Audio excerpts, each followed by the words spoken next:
महाराष्ट्र आवाज न्यूज. एकाच कुटुंबाला नोकऱ्या. शिरपूरमधील शिक्षण संस्थेवर गंभीर आरोप. शिरपूर येथील किसान विद्याप्रसारक संस्थेमध्ये एकाच कुटुंबातील तब्बल 12 जणांना शिक्षक म्हणून नियुक्ती देण्यात आल्याचा गंभीर आरोप समोर आला आहे.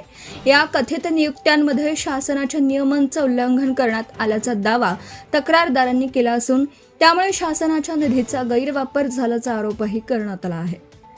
तक्रारदारांच्या म्हणण्यानुसार संबंधित नियुक्त्या करताना विहित नियम, पात्रता, निकष आणि आरक्षणाच्या तरतुदींचे पालन करण्यात आलं नसल्याची शक्यता व्यक्त करण्यात येत आहे. त्यामुळे संपूर्ण नियुक्ती प्रक्रियेबाबत संशय निर्माण झाला असून या प्रकरणाची निष्पक्ष चौकशी करण्याची मागणी होती.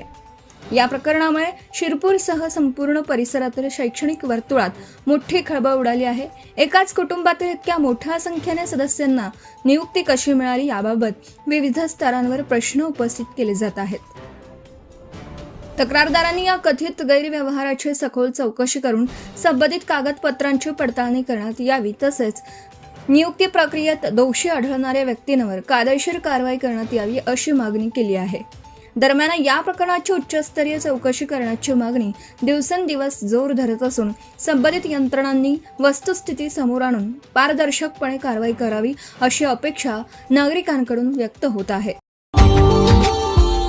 Subscribe now and press the bell icon. Never miss an update.